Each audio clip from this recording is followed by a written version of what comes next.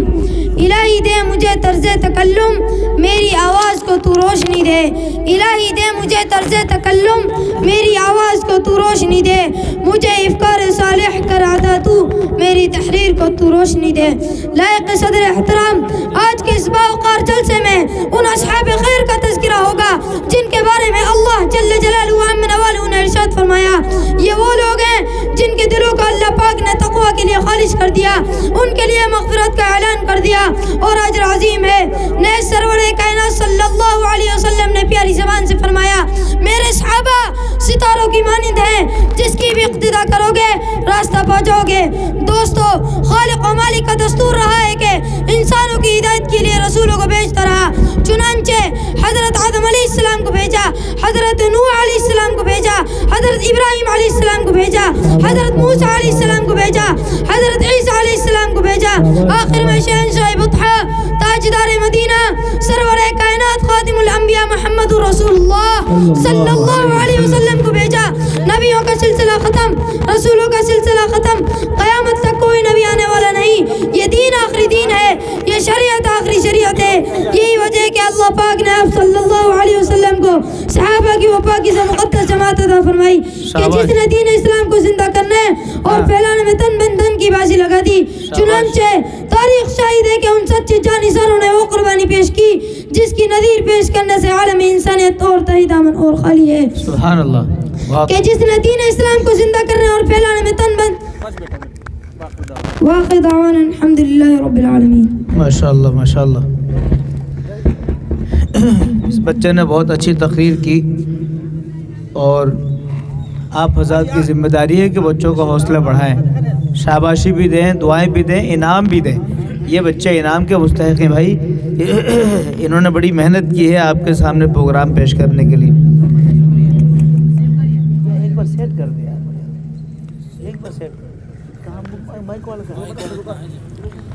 السلام علیکم ورحمۃ اللہ وبرکاتہ.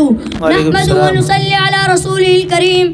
اما بعد فقد قال اللہ تبارک وتعالی فی القرآن المجید اعوذ باللہ من الشیطان الرجیم بسم اللہ الرحمن الرحیم ذلک الکتاب لا ریب فیہ ھدی للمتقین. وقال النبی صلی اللہ علیہ وسلم خیرکم من تعلم القرآن وعلمہ. الہی رونق اسلام کے سامان پیدا کر، الہی رونق اسلام کے سامان پیدا کر، دلوں میں مومنوں کو الفت قرآن پیدا کر. صدر محترم، اسٹیج پر رونق افروز بزرگان دین اور حاضرین جلسہ، آج کی اس محفل میں اور آج کے اس مبارک اجلاس میں میری تقریر کا موضوع سخن دنیا کی سب سے پاکیزہ اور مقدس کتاب قرآن پاک ہے.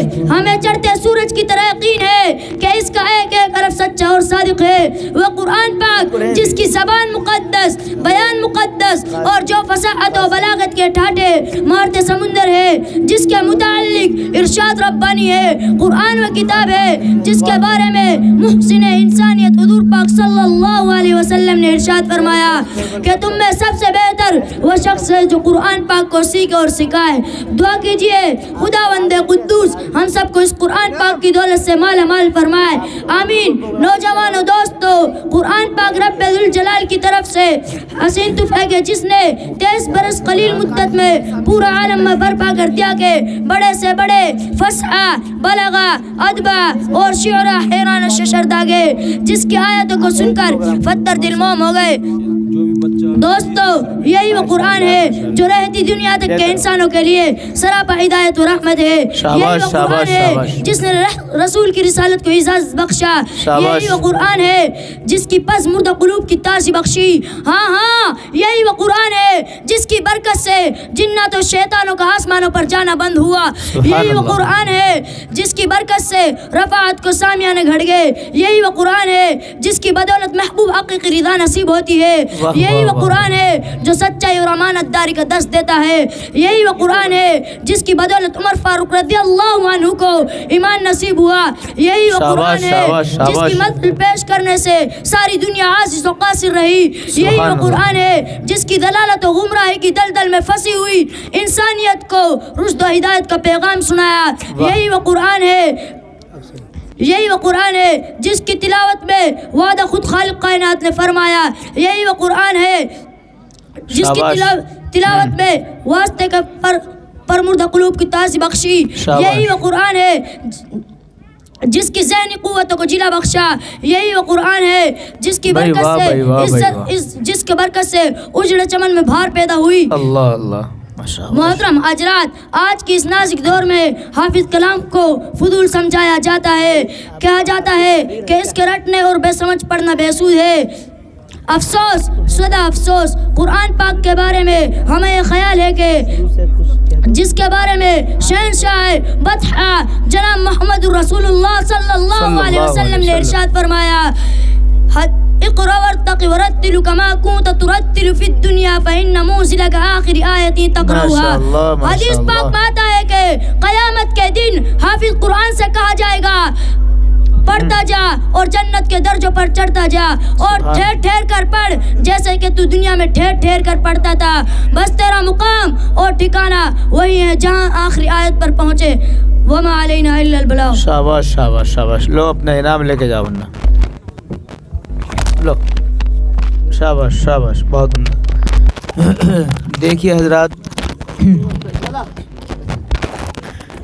مالی جب اپنے باغ سے پھل لیتا ہے اور درخت پھل لے کے آتے ہیں تو مالی کا جی بڑا خوش ہوتا ہے. صدر محترم حضرت مولانا ادریس صاحب دامت برکاتہم العالیہ یہاں تشریف فرما ہے. وہ اس جامعہ کے روح روا ہے. آج ان کی آنکھیں بڑی خوش ہو رہی ہوں گی مدرسے کو دیکھ کر. اور ابھی جو پروگرام پیش کر رہے تھے یہ طالب علم حضرت مولانا کے پوتے ہوتے ہیں. یقین جانیے اگر ہم نے محنت کی اپنی اولاد پر، اپنے گھر والوں پر، تو یہ سلسلہ نسلوں میں جاتا ہے. ہماری نسلیں عالم ہوں گی، حافظ ہوں گی. اس لیے حفاظ کرام، علماء کرام سے محبت رکھیں. یقین جانیے اگر ہم نے علماء سے محبتیں رکھی، اللہ اس محبت کے طفیل میں ہماری نسلوں میں علماء پیدا فرمائیں. محمد سراج سے درخواست سے اپنا پروگرام پیش کریں. اور محمد سراج کے بعد محمد اصغر اقبال اکبر ہے کیا؟ اسٹیج پر آ جائیں. کیا نام ہے؟ السلام علیکم ورحمۃ اللہ وبرکاتہ. الحمدللہ الذی ربط بین المسلمین بقوة الاسلام والصلاة والسلام علی سید الانام. اما بعد، صدر محترم، حاضرین جلسہ، یہ دنیا جس میں ہم اور آپ بستے ہیں اللہ نے پیدا کی ہے. اللہ نے اس دنیا میں طرح طرح کی مخلوقات پیدا کی ہے. مخلوقات میں کسی کا درجہ بڑا بنایا تو کسی کا کم. کوئی اشرف المخلوقات ہے تو کوئی ارذ المخلوقات، تو کوئی ان دونوں کے بیچ. اللہ نے انسان کو مکرم بنایا اور بزرگی اور مرتبہ کا حامل بنایا ہے. اس لیے وہ اللہ کے سامنے جواب دہ بھی سب سے زیادہ ہے، کیونکہ یہ قاعدہ کلیہ ہے کہ نزدیک رابش بہت حیرانی. انسان غیر ذمہ دارانہ زندگی نہیں گزار سکتا، کیونکہ وہ قدم قدم پر اپنے اعمال کا جواب دہ ہے. اس سے اس کے ہر عمل اور ہر حرکت و سکون کی پرشش کی جائے گی. اس نے کیا بات صحیح کی، کیا غلط، اس کا کس چیز کی طرف نظر ڈالنا جائز تھا، کدھر ناجائز، اس نے کون سا قدم صحیح اٹھایا، کون سا غلط، اس نے کس معاملے میں اپنے دست و باز کا صحیح استعمال کیا، کس میں غلط، اس کا کون سا عمل جائز تھا، کون سا ناجائز. آخرت اسی جواب دہی اور باز پرش کے مرحلے کا نام ہے. انسان یہ نہ سمجھے کہ مرنے کے بعد اس کی چھٹی ہو گئی، اس کو اس کے اعمال کی جزا و سزا نہ ملے گی. اگر کوئی شخص یہ سوچتا ہے تو وہ بہت غلط سوچتا ہے. وہ بہت بڑے دھوکے اور فریب میں مبتلا ہے، اور اتنا زبردست دھوکہ کہ زندگی میں اس کا کبھی اتنے زبردست دھوکے سے ثابت کرنا پڑا ہوگا. جب آخرت کی زندگی اس کے آنکھوں کے سامنے آ جائے گی تو اس کے آنکھوں سے پردہ ہٹ جائے گا.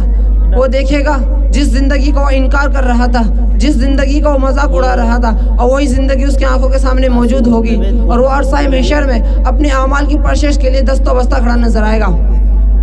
بزرگوں، دوستو، انسان کو دوبارہ کیوں کر زندہ کیا جائے گا؟ اس کو اس کے اعمال کی جزا و سزا کیوں دی جائے گی؟ آئیے اس سوال پہ ذرا غور کریں. کیا آپ نے نہیں دیکھا دنیا میں ہر طرح کے لوگ آباد ہیں، ظالم بھی، مظلوم بھی، شریف بھی، شریر بھی، مفسد بھی، مصلح بھی، خدا کو ماننے والے بھی، خدا کا انکار کرنے والے بھی، کیا آپ کی عقل ان تمام لوگوں کے لیے باور کر سکتی ہے کہ سب کا انجام یکساں ہو، ظالم کو ظلم کی سزا نہ ملے، مجرموں کی گرفت نہ ہو، نیک کو نیکی کا بدلہ نہ ملے؟ ظاہر ہے کہ عقل دونوں کے لیے برابر فیصلہ نہیں کر سکتی۔ سورہ قلم میں ہے کہ افنجعل المسلمین کالمجرمین، کیا ایسا ہو سکتا ہے ہم فرما بردار اور نافرمانوں کے ساتھ یکساں برتاؤ کریں؟ لیکن اس دنیا میں ہم دیکھتے ہیں ایک شخص خدا کی نافرمانیاں کرتا ہے، دوسروں پر ظلم ڈھاتا ہے، خدا کے احکام و فرمات کی مسلسل خلاف زدی کرتا رہتا ہے، اس کے باوجود اسے اس دنیا میں کوئی سزا نہیں ملتی، بجائے اس کے زندگی اور چین و آرام سے رہتا ہے۔ دوسری طرف ایک شخص بڑا عابد و زاہد ہے، خدا کے احکام و فرمات پہ چلنے والا ہے،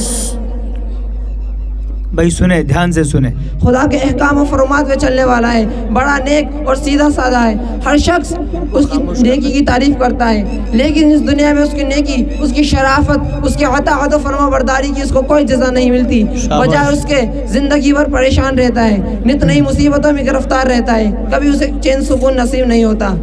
بہت خوب۔ سوچئے عقل کیا کہتی ہے؟ کیا ایسا دن نہیں ہونا چاہیے جس دن ہر ایک کو اس کے اعمال کا خواہ برے ہو یا بھلے پورا بدلہ دیا جائے؟ اس دنیا میں تو اکثر ایسا نہیں ہوتا، اور اگر کسی کو اس کے جزائے سزا مل بھی جائے تو اس کے اعمال کے اعتبار سے بہت کم ہوتی ہے۔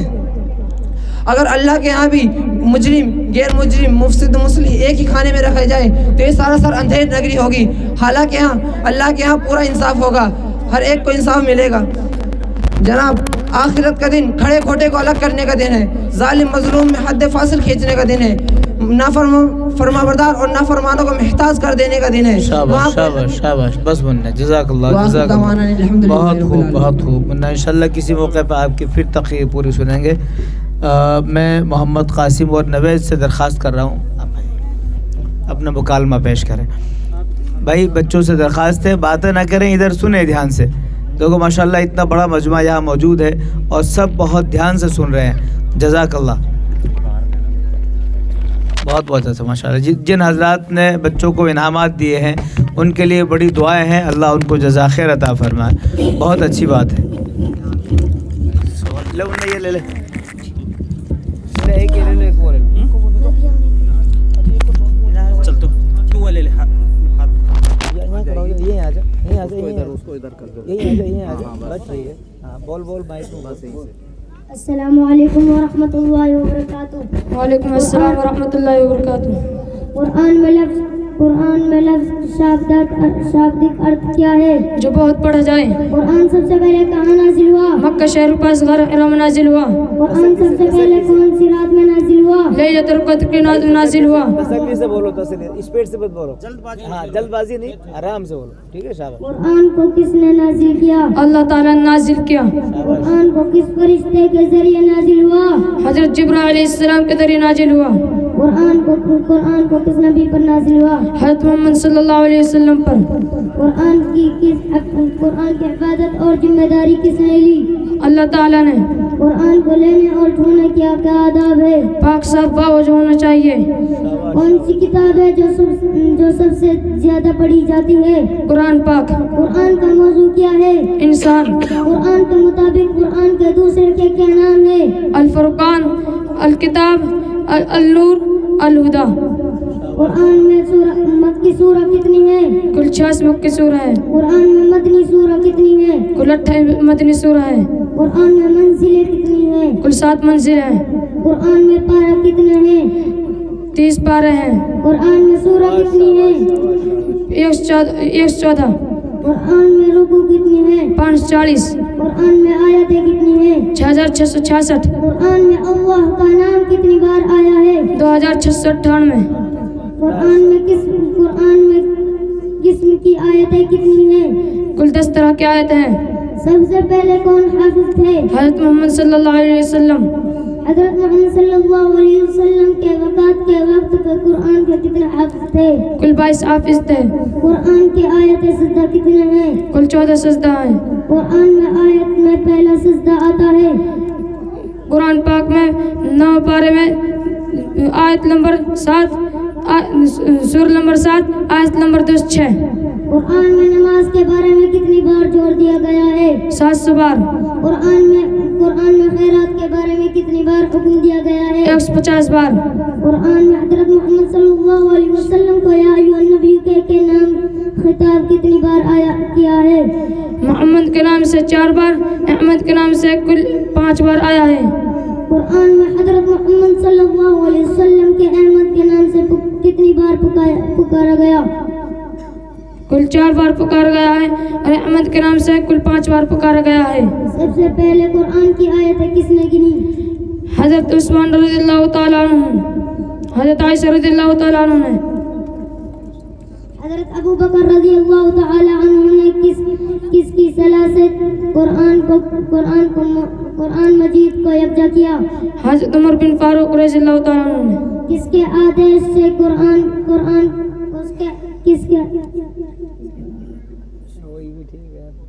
اس کے آدیش سے قرآن کو جگہ کے قرآن لکھت روپ دیا گیا ہے؟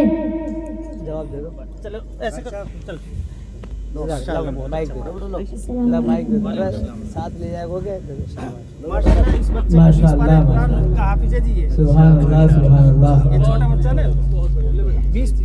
شاباش شاباش. دیکھیے چھوٹے چھوٹے مت جانو سردار بنیں گے, علم کی چلتی ہوئی تلوار بنیں گے. ان بچوں نے اس کا مظاہرہ کیا. یہ جو چھوٹا بچہ سوال کر رہا تھا نا, جس سے بچہ سے بولا نہیں جا رہا, آپ کے نظروں میں اس کی کیا قیمت ہو سکتی ہے؟ ایک چھوٹا سا بچہ, یہ بچہ 20 پاروں کا حافظ ہے. سبحان اللہ.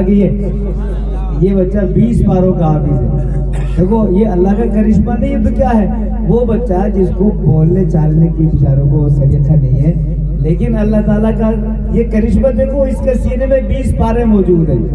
واہ واہ سبحان اللہ. اللہ تعالیٰ اس کو حافظ اور قاری اور عالم اور مفتی بنائے, اور اللہ دین کی خدمت کے لیے اس کو قبول فرمائے. یہ سب دیکھو مدرسوں کی محنتوں کا نتیجہ ہے. میں تقریر کے لیے, کیا نام آپ کا؟ اظفر. ماشاء اللہ. اظفر سے درخواست کروں اپنے تقریر مختصر سے کر دینا. شاباش. نحمده ونصلي على رسوله الكريم. نعمان ادھر آ جاؤ. أما بعد فأعوذ بالله من الشيطان الرجيم. بسم الله الرحمن الرحيم. يا أيها الذين آمنوا لا تتبعوا خطوات الشيطان ومن يتبع خطوات الشيطان فإنه يأمر بالفحشاء والمنكر. صدق الله العظيم.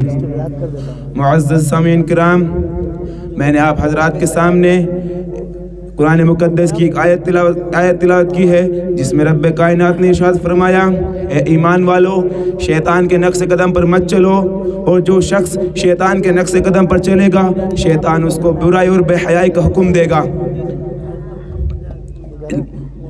مسلم نوجوان دوستو, آج کی اس محفل میں اور آج اس مبارک اجلاس میں میری تقریر کا موضوع ہے آج کا بگڑا ہوا معاشرہ اور ہماری ذمہ داریاں. بارگاہ عزتی میں دعائیں کیجئے, خالق کائنات مجھے صحیح بات کہنے اور پوری امت مسلمہ کو اس پر عمل کرنے کی توفیق عطا فرمائے. دوستو, آج کے اس نازک دور میں ہمارا معاشرہ کن کن خرابی سے دو چار ہے. امت مسلمہ کے دامن عفت کو تار تار کر دیا ہے. ان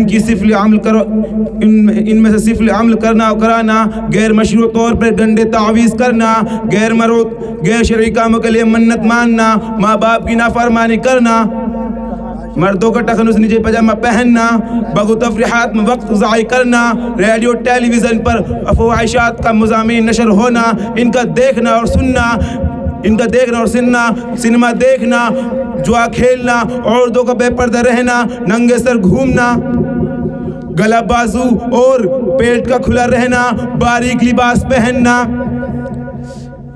شوہر کی امانت میں خیانت ڈالنا, نوجوان لڑکیوں اور لڑکوں کا کالج میں مخلوط تعلیم حاصل کرنا, سود لینا اور دینا, رشوت لینا اور دینا, غیبت کرنا اور سننا, تصاویر رکھنا اور دیواروں پر لگانا, شوق کے کتا پالنا, شادی میں روپیہ نمائش خرچ کرنا, الغرض ایسی بہت سی خرابیاں ہیں جو ہمارے معاشرے میں جاری و ساری ہیں. محترم حضرات, وہ اسباب کے جنہوں نے محترم حضرات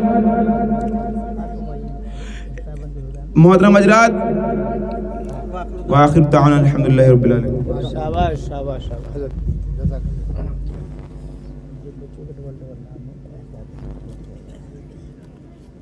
محترم حضرات، وقت کافی ہو چکا ہے اور پروگرام کا جو اصل حصہ ہے دستار بندی کا وہ بھی باقی ہے، اور جن طلبہ کے نام تھے تقریباً سب کی تقریر ہو چکی ہے. نعت ہے، تقریر ہے، قرات ہے. بعض بچوں کے ڈبل نام ہیں، اس لیے مناسب معلوم ہوتا ہے کہ ایک پروگرام ہی ان کا کافی سمجھا جائے. اب یہ ایک طالب علم ہے محمد نعمان، آئیں اور عظمت صحابہ کے عنوان پہ اپنی تقریر پیش کریں.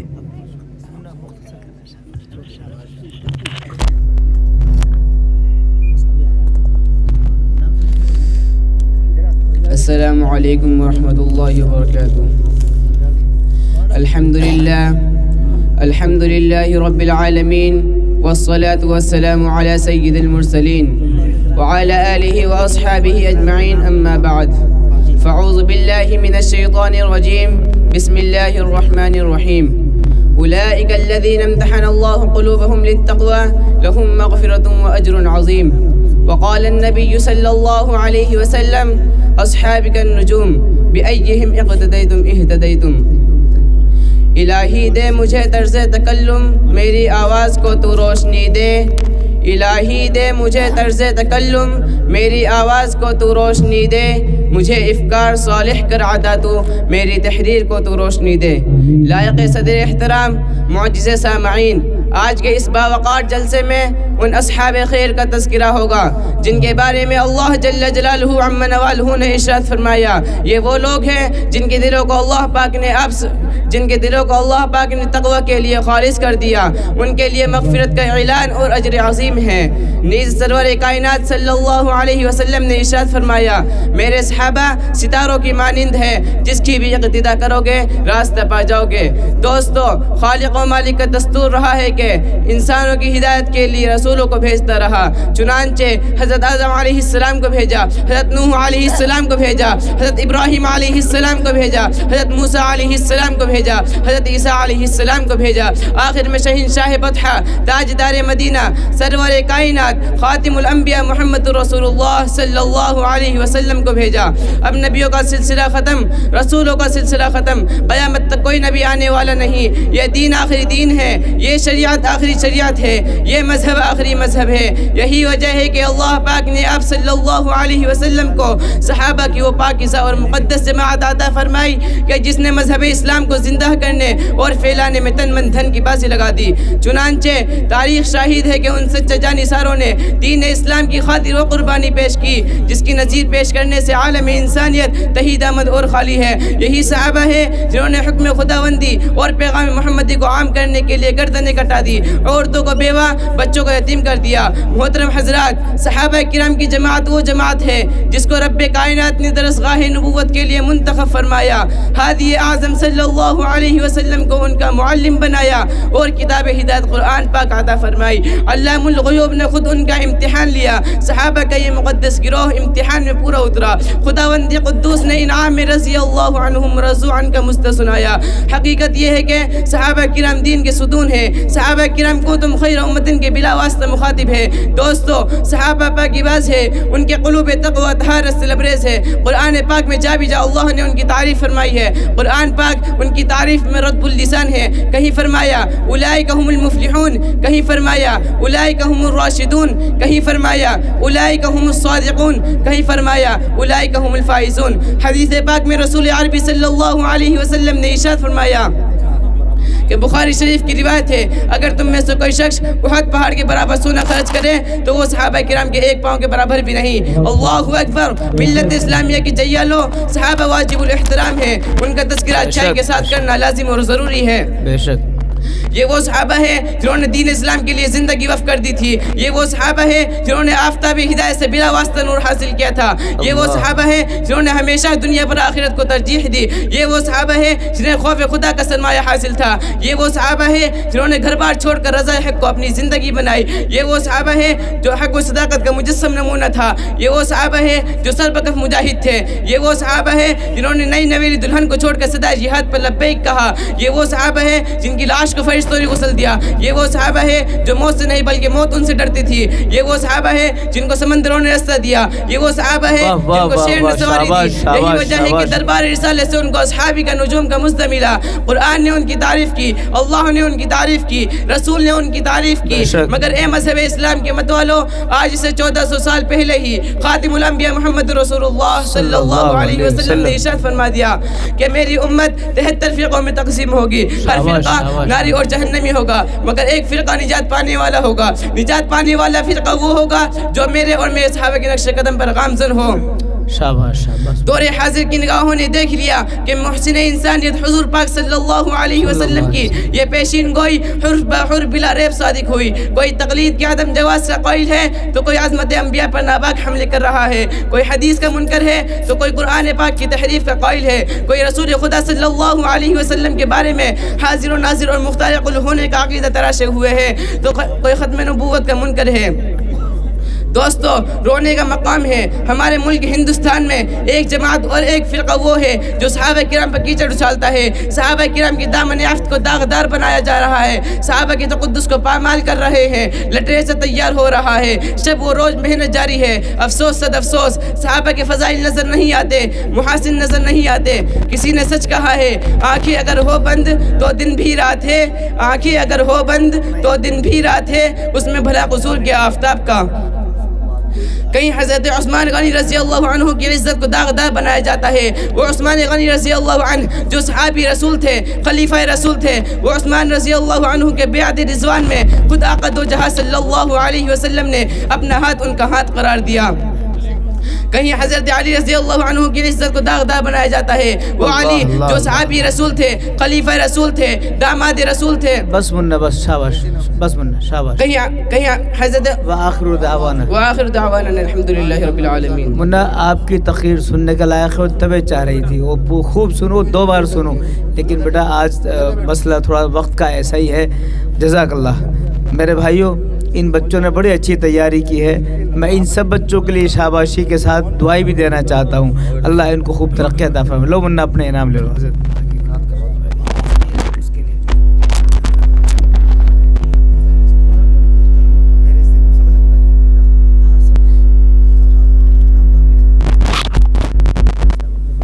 محترم حضرات, یہ مدرسہ تحفیظ القرآن کا سالانہ جلسہ ہے. اس کا ایک حصہ جو تعلیمی مظاہرے سے متعلق تھا وہ مکمل ہوا. ان ننھے منھے بچوں نے ماشاءاللہ قرآن کی تلاوت, نعت رسول اور تقریر ایک اچھے انداز میں پیش کی. یہ مدرسہ ہے تیرا میں گدا نہیں ساقی, یہ مدرسہ ہے تیرا میں گدا نہیں ساقی. یہاں کی خاک سے انسان بنائے جاتے ہیں. اسی دریا سے اٹھتی ہے وہ موجے تند جولا بھی, اسی دریا سے اٹھتی ہے وہ موجے تند جولا بھی. نہنگوں کے نشے من جس سے ہوتے ہیں تہو بالا. محترم حضرات, اب اس پروگرام کا دوسرا حصہ جو حفاظ کرام کی دستار بندی سے متعلق ہے, وہ خوش نصیب بچے جنہوں نے قرآن کریم کو اپنے سینوں میں محفوظ کیا ہے. میں ان بچوں کو آواز دیتا ہوں کہ وہ تمام بچے اسٹیج پہ تشریف لے آئیں اور چند ہی لمحوں میں ہمارے بزرگ علماء کرام کے دست مبارک سے ان سب کی دستار بندی ہوگی.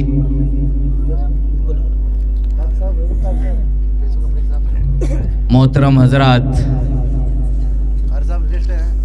آپ جانتے ہیں کہ قرآن کریم کتاب ہدایت بھی ہے, دستور زندگی بھی. یہ وہ کتاب ہے جو پوری انسانیت کی رہنمائی کے لیے اللہ تعالیٰ نے محمد عربی صلی اللہ علیہ وسلم پہ نازل فرمایا۔ اس کتاب کا دیکھنا بھی ثواب ہے، اس کی تلاوت بھی ثواب ہے، اس میں غور و خوض کرنا اور اس کے معنی و مفہوم کے ساتھ پڑھنا بھی ثواب ہے۔ یہ ننھے منھے بچے ہیں جنہوں نے قرآن کریم کی تکمیل کی ہے۔ بچے اسٹیج پہ آ جائیں اوپر۔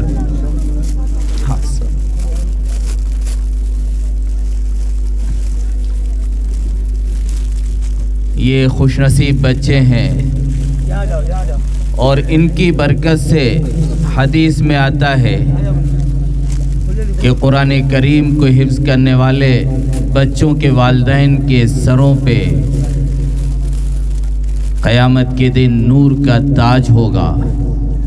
اللہ تعالیٰ ان کو نور کا تاج پہنائے گا، جو اس بات کی طرف اشارہ ہے کہ اللہ ان کے والدین کو نور کا تاج جب پہنا دے گا تو ان کی جنت یقینی ہے۔ میں درخواست کروں گا اسٹیج پہ تشریف فرما صدر محترم مولانا محمد ادریس صاحب سے کہ اپنے دست مبارک سے ان کی دستار بندی فرمائیں۔ مہمان خصوصی جامعۃ الہدایہ کے موقر استاذ مولانا محمد عارف صاحب ندوی، مولانا سمیر الدین صاحب اور جناب محترم قاری ارشد صاحب سے کہ ان بچوں کی دستار بندی فرما کر ان کی حوصلہ افزائی فرمائیں، اور آپ حضرات ان بچوں کے لیے دعا فرماتے رہیں۔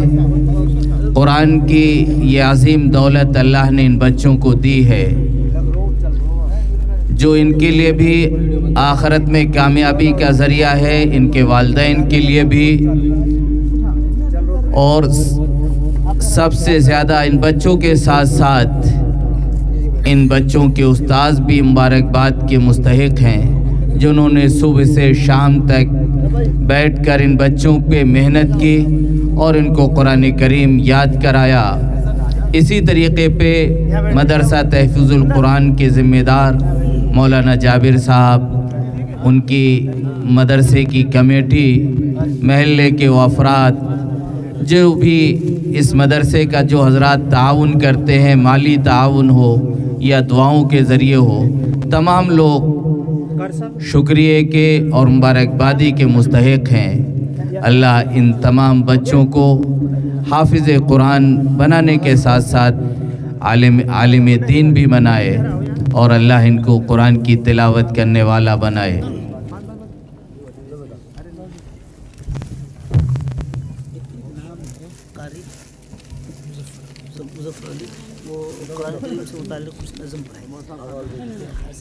جی، مناسب معلوم ہوتا ہے کہ قاری مظفر علی صاحب نائب امام ملتانی مسجد کو دعوت دی جاتی ہے کہ وہ تشریف لائیں اور قرآن کریم دستار بندی سے متعلق نعت پیش فرمائیں، نظم پیش فرمائیں گے۔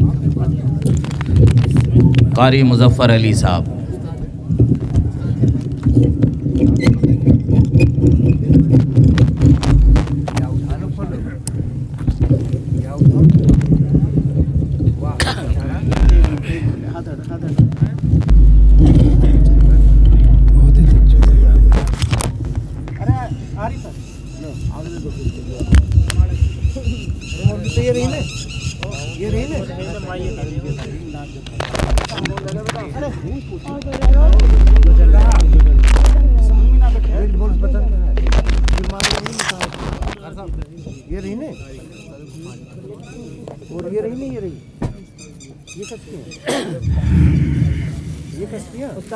السلام علیکم ورحمۃ اللہ وبرکاتہ۔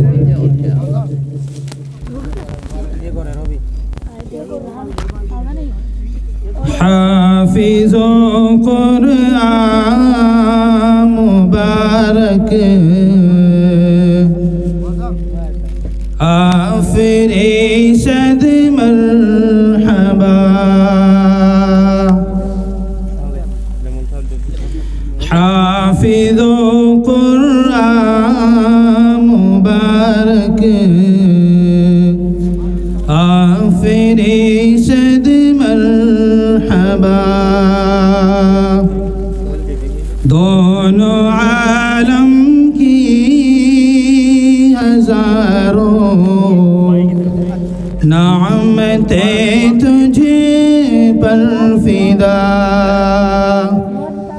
دونوں عالم کی ہزاروں نعمتیں تجھے پر فدا، حافظ قرآن مبارک آفری صد مرحبا،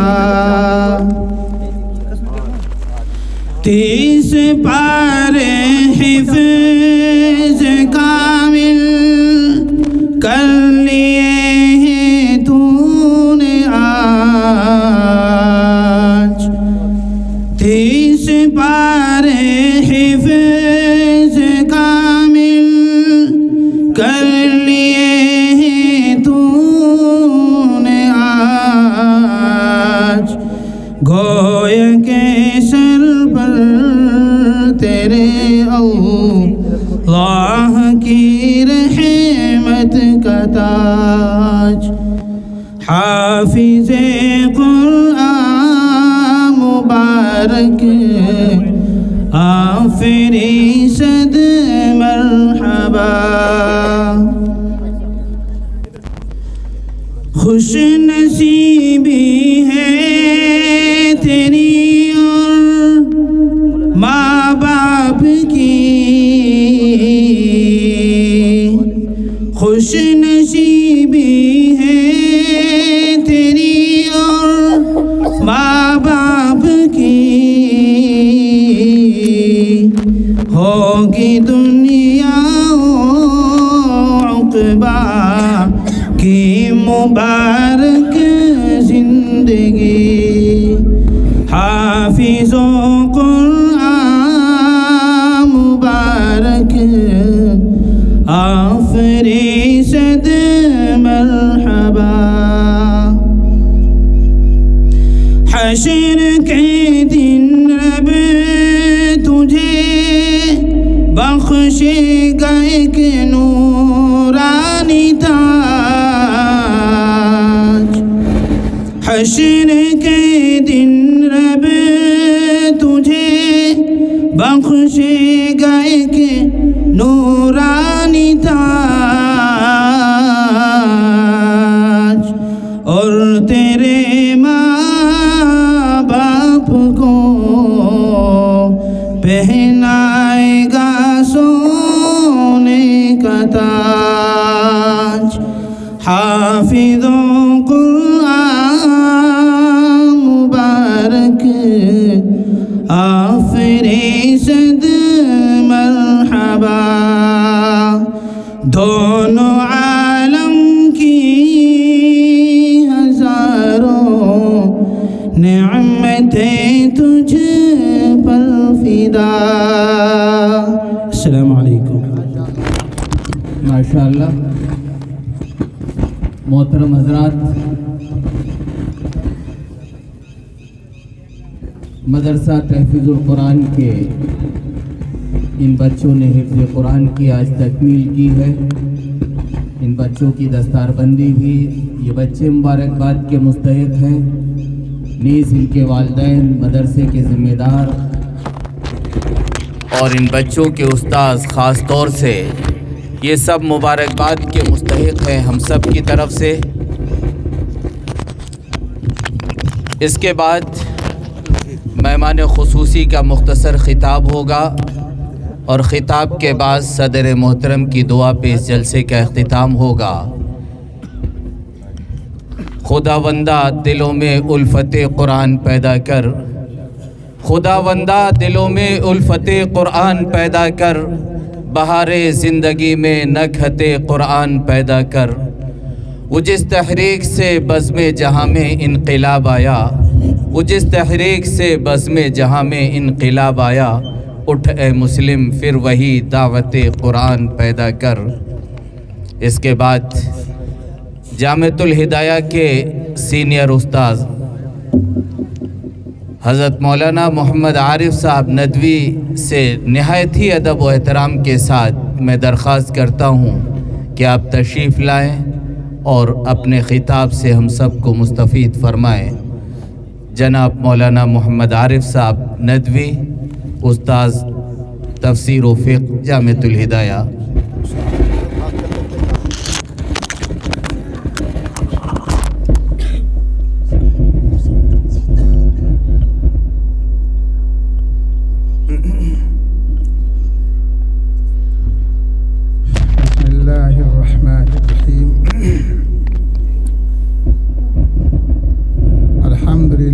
رب العالمين والصلاة والسلام على سيد الأنبياء والمرسلين محمد وعلى آله وأصحابه أجمعين وبارك وسلم تسليما كثيرا كثيرا۔ وقد قال الله سبحانه وتعالى في كتابه العزيز الذي لا يأتيه الباطل من بين يديه ولا من خلفه تنزيل من حكيم حميد۔ إن هذا القرآن يهدي للتي هي أقوم يبشر المؤمنين الذين يعملون الصالحات أن لهم أجرا كبيرا۔ وقد قال رسول الله صلى الله عليه وسلم خيركم من تعلم القرآن وعلمه۔ صدق الله العظيم وصدق رسوله النبي الكريم، ونحن على ذلك من الشاهدين والشاكرين، والحمد لله رب العالمين، والصلاة والسلام على رسوله محمد وعلى آله وأصحابه أجمعين۔ حضرات گرامی، اس وقت جس مجلس میں ہم اور آپ شریک ہیں، یہ قرآنی نورانی ایمان افروز مجلس ہے۔ اس کی نسبت قرآن کریم کی طرف ہے، اور کسی چیز کی حیثیت و اہمیت اس کی نسبت سے مقرر کی جاتی ہے۔ قرآن اللہ کی کتاب ہے، اللہ سب کا خالق و مالک ہے، اللہ سب سے سچا ہے، اللہ ملک الملوک ہے، اس لیے اللہ کا یہ کلام بھی ملک الکلام ہے، کلاموں کا بادشاہ ہے۔ اور اللہ تعالیٰ نے جو باتیں بیان فرمائی ہے، سچی بات یہ ہے کہ اس قرآن کے اندر انسانوں کی، جنوں کی رشد و ہدایت کے لیے کافی و شافی ہے۔ میرے دوستو، آج جو کچھ ہمیں نعمتیں ملی ہے، جو کچھ دنیا کے اندر بقا کا سامان موجود ہے، وہ سب اللہ کے فضل و کرم سے ہے۔ اگر اللہ تبارک تعالیٰ ایک منٹ کے لیے بھی، ایک لمحے کے لیے بھی انسانوں کی مدد سے دست کش ہو جائے، ہاتھ کھینچ لے، تو کوئی ایسا نہیں جو انسان کو تحفظ فراہم کر سکے، دنیا کو باقی رکھ سکے۔ اللہ تعالیٰ نے اس دنیا کی بقا کے لیے جو فیصلہ فرمایا، وہ قرآن جیسی عظیم نعمت اللہ تعالیٰ نے اتار دیا۔ یہ بہترین ذکر ہے، وَإِنَّهُ لَذِكْرٌ لَكَ وَلِقَوْمِكَ وَسَوْفَ تَعْلَمُونَ وَسَوْفَ تُسْأَلُونَ۔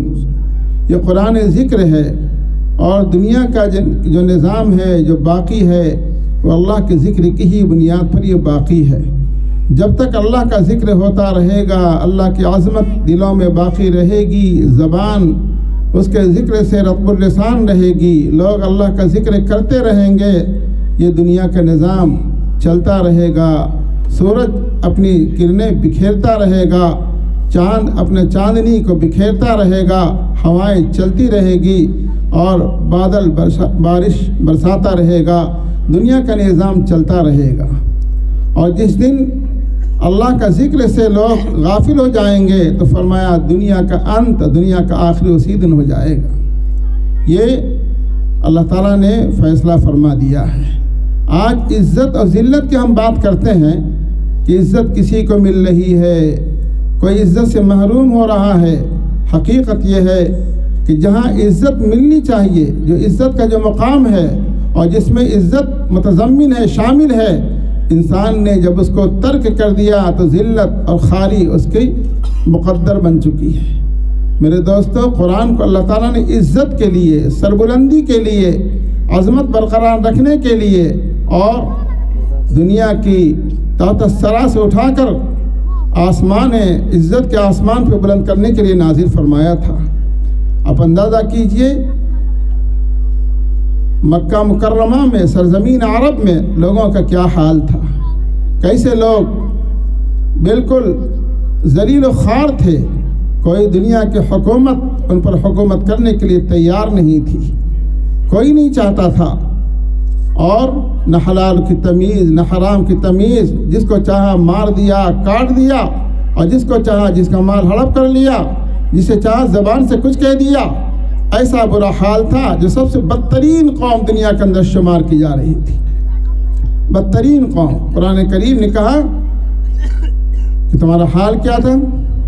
وَاذْكُرُوا إِذْ أَنْتُمْ قَلِيلٌ مُسْتَضْعَفُونَ فِي الْأَرْضِ تَخَافُونَ أَنْ يَتَخَطَّفَكُمُ النَّاسُ فَآوَاكُمْ وَأَيَّدَكُمْ بِنَصْرِهِ وَرَزَقَكُمْ مِنَ الطَّيِّبَاتِ لَعَلَّكُمْ تَشْكُرُونَ۔ اے لوگو یاد کرو تمہارا حال کیا تھا، تم تعداد میں کم تھے، تمہیں کمزور سے کمزور نکمہ سمجھا جاتا تھا، مستضعفین فی الارض، لیکن اللہ تعالیٰ نے تم پر احسان کیا، اپنے نبی پاک علیہ السلام کو بھیج کر اور ان پر قرآن کریم کو نازل کر کے اور قرآن کریم کے سوغات کو تمہیں دے کر اللہ تعالیٰ نے تمہیں عزت و سربلندی عطا فرما دی۔ تو یہ قرآن میرے دوستو جو ملا ہے وہ عزت کے لیے ملا ہے۔ قرآن کے اللہ نے خود فرمایا کہ ان ھذا القرآن یہدی للتی ہی اقوم، یہ قرآن ایسے طریقوں کی طرف رہنمائی کرتا ہے، ایسا درس دیتا ہے، ایسا سبق دیتا ہے، ایسے تعلیم تمہیں دیتا ہے کہ جن پر تم اگر عمل کرو گے عزت و سربلندی تمہارے قدم چومے گی۔ آج جو کہ ذلت و خواری ہے میرے دوستوں، ہم لوگ طرح طرح کے مختلف قسم کی باتیں کرتے ہیں کہ بھائی تعلیم کا فقدان ہے، مسلمانوں کے پاس مال نہیں ہے، مسلمان بے تہذیب ہیں، اور کسی کی نہیں مختلف باتیں ہیں۔ یہ قربان جائیے، ابھی آپ کے بچوں نے بھی جو پروگرام پیش کیا ہے اس کے اندر کیا وَأَنْتُمُ الْأَعْلَوْنَ إِن كُنتُم مُؤْمِنِينَ، قرآن کہتا ہے تم بلند رہو گے، ہر اعتبار سے بلند، حکومت تمہاری رہے گی، عزت تمہاری کی جائے گی، عظمت تمہاری تسلیم کی جائے گی، لوگ تم کے آنکھوں میں نہیں بلکہ دلوں میں اور پلکوں میں بٹھائیں گے، کب؟ جب تم قرآن پر عمل کرو گے۔ اللہ تعالیٰ نے خود قرآن مجید کے اندر فرمایا کیا بات ہے، لوگ بعض چیزوں پر ایمان لاتے ہیں، بعض چیزوں پر عمل کرتے ہیں اور چیزوں کو ترک کر دیتے ہیں۔ قرآن کریم کے اندر اللہ تعالیٰ نے فرمایا افتؤمنون ببعض الکتاب وتکفرون ببعض فما جزاء من يفعل ذلك منكم الا خزي في الحياة الدنيا ويوم القيامة يردون الى اشد العذاب وما الله بغافل عما تعملون۔ قرآن کریم نے ایک واقعہ پیش کیا ہے، اس کے بعد یہ پیش کیا کہ لوگوں قرآن کے بعض چیزوں کو تم مانتے ہو اور بعض چیزوں کو تم ترک کر دیتے ہو۔ بس نماز پڑھیں گے صاحب، مسجد میں اولا نماز ہی کتنے پڑھتے ہیں؟ چلیے نماز کا اہتمام کر لیا، آپ نے چاشت بھی پڑھ لیا، تہجد بھی پڑھ لیا، اوابین کا بھی اہتمام کر لیا، 5 وقتہ نمازوں کے ساتھ سب کچھ کر لیا آپ نے، بہت اچھی بات ہے۔ نماز تو سب سے دین کے اندر کہا گیا راس سر کی حیثیت نماز کی، لیکن کیا سر کو اگر صرف الگ کر لیا جائے، دھڑ کو الگ کر لیا جائے تو اس کی بقا ہے؟ نہیں ہو سکتی۔ تو نمازوں کے اہتمام بہت اچھا کر لیا آپ نے۔ چلیے صاحب گھر میں اور بھی دیگر چیزیں کر لی، لیکن آپ کے معاملات صحیح نہیں، آپ کی معاشرت غیر قرآنی ہو، آپ کا شادی بیاہ غیر قرآنی ہو، آپ کا لین دین غیر قرآنی ہو، آپ کے بچوں کے تعلیم و تعلم غیر قرآنی ہو، آپ کی تربیت و تہذیب و تمدن غیر قرآنی ہو، تو قرآن نے فرمایا افتؤمنون بما، اللہ فرما رہا افتؤمنون، اے لوگو سوال کرتا ہے، عربی داں جانتے ہیں اللہ کس اعتبار سے اپنے جلالت و جبروت کے ساتھ فرما رہا ہے افتؤمنون ببعض الکتاب، اے لوگو کیا ہو گیا ہے کہ کتاب کے بعض چیزوں کو تم مانتے ہو، وتکفرون ببعض، اور بعض چیزوں کو ترک کر دیتے ہو۔ شادی اللہ کے رسول صلی اللہ علیہ وسلم کا اللہ تعالیٰ نے مکمل سیرت دے کر کے، مکمل تہذیب و تمدن دے کر کے بھیجا۔ آپ نے فرمایا کوئی ایسی چیز نہیں بتائی کہ جو بتانے سے رہ گئی ہو، شکم مادر سے لے کر کے شکم قبر تک کہ انسان کو جتنی ضروریات و مبادیات و حاجات پیش آ سکتی ہیں آقا نامدار مدینے کے تاجدار محمد رسول اللہ صلی اللہ علیہ وسلم نے ان کو کر کے بتایا اور کہہ کے بتایا. لیکن فرمایا آج عزت میرے دوستوں آج حالات ہے مسلمان ایسے ہو رہے ہیں. مسلمان سچی بات ہے قرآن مجید کو پڑھ کر کے مطالعہ کرے اس سے زیادہ کے مستحق ہے, اس سے زیادہ کے مستحق ہے. اللہ نے کیا کہا؟ جو ایسا کرے گا بعض چیزوں کو مانے گا بعض چیزوں کو ترک کرے فما جزاء لخطف فما جزاء من يفعل ذلك منكم, کیا انجام ہوگا ان کا, کیا حشر ہوگا ان کا, کیسا صلہ ہوگا ان کا جو ایسا کرنے والوں کو. بعض چیزوں کو دین سمجھو بعض چیزوں کو دین سے الگ کر دو. تو فرمایا کیا ہوگا فما جزاء من يفعل ذلك منكم الا خزي في الحیات الدنیا. قرآن کریم کے پہلے پارے کی 10ویں رکوع کا جا کے کھول کے دیکھ لیجئے. فرمانے دنیا کے اندر رسوائی ہے رسوائی.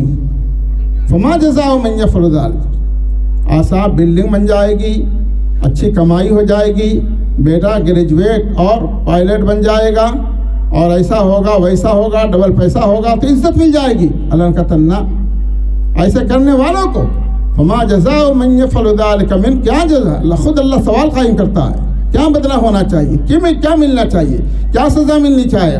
فرمائے خزي في الحیات الدنیا, دنیا کے اندر رسوائی ہو, ذلت ہو, نکبت ہو, مارنا کاٹنا ہو, سزا اور ان کے ساتھ جو بھی برتاؤ کیا جائے فرمایا یہی ہوگا.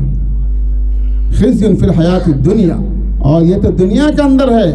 اور فرمایا وَيَوْمَ الْقِيَامَةِ يُرَدُّونَ إِلَىٰ أَشَدِّ الْعَذَابِ. ایسے لوگوں کا قرآن کی بعض چیزوں پر عمل کرتے ہیں بعض چیزوں کو مانتے ہیں بعض چیزوں کو ترک کرتے ہیں. فرمایا قیامت کے دن سخت عذاب میں ان کو گرفتار کیا جائے گا. اب فرمائیں آپ اندازہ کیجئے قرآن کریم کی آیت کے اندر سورہ بقرہ کے 10ویں رکوع کی آیت کو پڑھ کے دیکھ لیجیے. اللہ فرما رہا ہے یہ جو کچھ مقدرات ہمیں ہیں خود ہمارے خریدے ہوئے ہیں میرے دوستو. اے مسلمانوں ہمارے خریدے ہوئے ہیں. قرآن کو ہم نے ترک کیا, بعض چیزوں کو مانا بعض چیزوں کو ترک کر دیا چھوڑ دیا. نتیجہ یہ ہے کہ اللہ نے فرمایا تھا رسوائی پامالی بے عزتی ذلت نکبت روئے زمین پر تو مل کر رہے گی. اور آخرت میں ایسا سنگین قسم کا عذاب دیا جائے گا. وَيَوْمَ الْقِيَامَةِ يُرَدُّونَ إِلَىٰ أَشَدِّ الْعَذَابِ. اشد العذاب نہیں کہا, اشد العذاب, آخری درجے کا خطرناک عذاب دیا جائے گا, سخت سزا دی جائے گی. اور فرمایا حساب وَاللَّهُ بِغَافِلٍ عَمَّا تَعْمَلُونَ. جو کچھ کرتے ہو اللہ کے سامنے ہو یہ مت سمجھو کہ صاحب خفیہ طریقے سے کر لیا, خلوت میں کر لیا, رات کے اندھیریوں میں کر لیا اور اپنے دل کے اندر سوچ لیا. اللہ کا عجیب و غریب بات ہے. قرآن کریم کا مطالعہ کریں تو معلوم ہوتا ہے کہ ہم بالکل کیمرے کے اندر, اللہ کیمرے کے اندر. دنیا کے کیمرہ تو ایسا ہوتا ہے کہ صاحب ہماری نقل و حرکت کو وہ باقاعدہ لے رہا ہے, کیچ کر رہا ہے, ریکارڈ کر رہا ہے. لیکن انسان اگر ہل رہا ہو بول رہا ہو زیادہ صحیح نہیں. لیکن اللہ کے فرشتہ اللہ نے فرمایا ان رسولنا یکتبون ما تمکرون. اے لوگوں جو تم سوچتے ہو, جو دماغ تمہارے دلوں کے اندر جو باتیں آتی ہیں ہم اپنے رسولوں سے اس کو بھی لکھوا لیتے ہیں. سوچنے کی بات, سوچتے ہو جو کچھ باتیں. چنانچہ بہت لمبی لمبی باتیں ہیں, مجھے تو مختصر بات کرنی ہے. میں تو صرف یہ کہہ رہا ہوں قرآن پڑھو مسلمانوں. فرمایا جو تم سوچتے ہو ان رسلنا یکتبون ما تمکرون. یہ حافظوں کے قافلے یہ جانتے ہیں کہ قرآن کریم کے کس بارے میں اللہ تعالیٰ نے ہمیں پیغام دیا ہے. اے لوگوں بچ کے رہو, سوچ کے چلو. ہمارے رسول ان تمام چیزوں کو لکھتے ہیں جو تم مکر کرتے ہو, جو تم تدبیریں کرتے ہو, جو تم ریشہ دوانیاں کرتے ہو, جو تم کسی کے خلاف سازشیں کرتے ہو. فرمایا ان رسلنا یکتبون ما تمکرون, دلوں کی بات. اور فرمایا تمہاری بول تمہاری زبان سے کوئی لفظ بھی اگر نکلتا ہے تو ہمارے یہ فرشتے کو ہم نے مقرر کر رہا وہ لکھ لیتے ہیں. ما یلفظ من قول الا لدیہ رقیب عتید. کوئی لفظ تمہارا نہیں نکلتا تمہارے منہ سے مگر ایک فرشتہ ہے بیٹھا ہوا فوراً کے خط سے لکھ لیا. یہ بول کا بھی ہو گیا اور دلوں کی بات بھی ہو گئی. چلیے صاحب, اور جو عمل کرتے رہتے ہیں مثلا کسی کو ہاتھ سے کسی کو اور مختلف چیزوں سے